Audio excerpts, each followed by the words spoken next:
Hi hello எல்லோருக்கும் வணக்கம். நம்ம இன்றைக்கி என்ன சமையல் பண்ணியிருக்கோம்னு பார்த்தீங்கன்னா, முருங்கைக்காய் சிக்கன் கிரேவி தாங்க செஞ்சுருக்கோம். வாங்க எப்படி செய்கிறதுன்னு பார்த்துடலாம். அதுக்கு முன்னாடி நம்ம சேனலை ஃபஸ்ட் டைம் பார்க்குற மாதிரி இருந்துச்சுன்னா சப்ஸ்கிரைப் பண்ணிக்கோங்க. மறக்காமல் பக்கத்தில் இருக்கிற பெல் சிம்மில் டச் பண்ணிக்கோங்க. அப்போ தான் நம்ம போடுற வீடியோ உங்களுக்கு நோட்டிஃபிகேஷனாக வரும். ஒரு மண்பானை தான் வச்சு செஞ்சுருக்கோங்க. இதில் கொஞ்சமாக எண்ணெய் சேர்த்துக்கலாம். எண்ணெய் சூடாகிடுச்சு, பட்டை வகைகள் சேர்த்துக்கலாம்.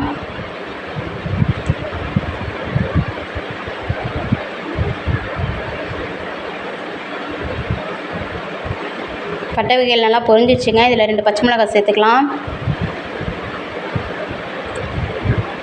பச்சை மிளகாய் நல்லா பொரிஞ்சிச்சு. இப்போ ஒரு கைப்பிடி அளவு வெங்காயம் சேர்த்துக்கலாம். வெங்காயம் நல்லா வதங்கி வரணும். இப்போ வெங்காயம் ஓரளவுக்கு வதங்கி வந்துடுச்சுங்க. இஞ்சி பூண்டு பேஸ்ட்டு சேர்த்துக்கலாம்.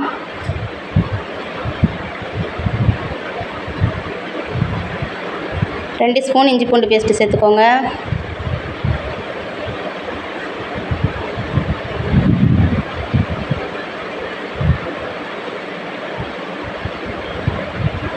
நல்லா எண்ணெயிலேயே பச்சை வாசம் போகிற அளவுக்கு வதக்கி விட்டுடுங்க.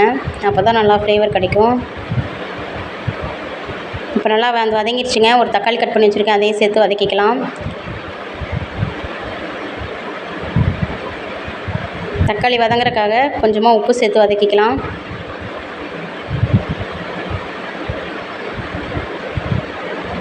இப்போ நல்லா தக்காளியும் வதங்கி வந்துடுச்சு. முருங்கைக்காய் சேர்த்து வதக்கிக்கலாம்.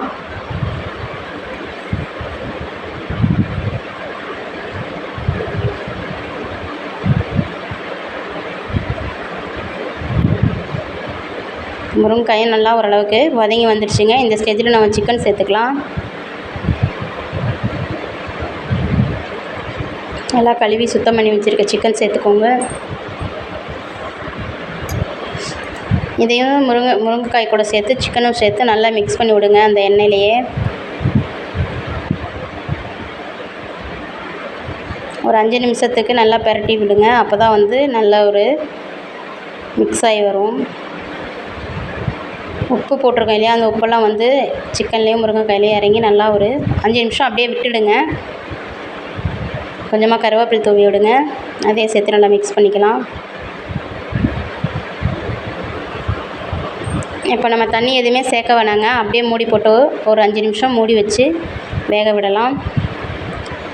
இப்போ பாருங்கள், 5 நிமிஷம் வந்துடுச்சு. பாருங்கள், நம்ம இன்னும் தண்ணியே சேர்க்கலை. அந்த முருங்கைக்காய் சாறும் சிக்கனில் உள்ள தண்ணியும் சேர்ந்து நல்லா வெந்து வருது பாருங்கள். எவ்வளோ தண்ணி விட்டுருக்கு பாருங்கள்.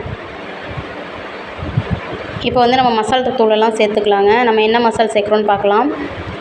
நான் 4 ஸ்பூன் மல்லித்தூள், 1/2 ஸ்பூன் மஞ்சத்தூள், 1/4 ஸ்பூன் அளவுக்கு கரம் மசாலு, அதுக்கப்புறம் பார்த்திங்கன்னா 1 ஸ்பூன் அளவுக்கு தனி மிளகாய் தூள் சேர்த்துருக்குறேங்க.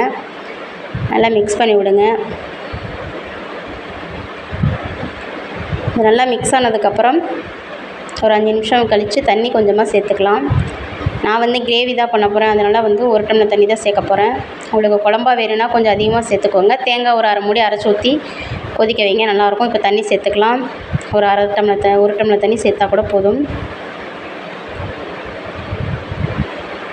இப்போது ஒரு 5 நிமிஷத்துக்கு மூடி போட்டு நல்லா வேக விடுங்க. அந்த தண்ணி நல்லா கொதித்து சுண்டி வரணும் கிரேவி பக்குவத்துக்கு.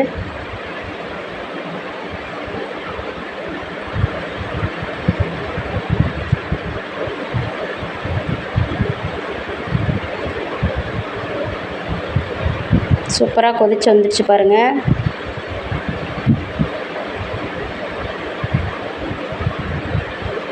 இந்த ஸ்டேஜில் உப்பு பார்த்துக்கோங்க. உப்பு பத்தலைன்னா கொஞ்சமாக சேர்த்துக்கலாம். இப்போ சிக்கன்லாம் எப்படி வந்திருக்குன்னு சொல்லிட்டு நம்ம செக் பண்ணிக்கலாம். சிக்கன் சூப்பராக அருமையாக வந்துடுச்சுங்க. அடுத்து முருங்கைக்காயும் எடுத்து பாருங்கள். அதுவும் நல்லா வந்துடுச்சான்னு முருங்கைக்காயும் நல்லா வந்துடுச்சுங்க.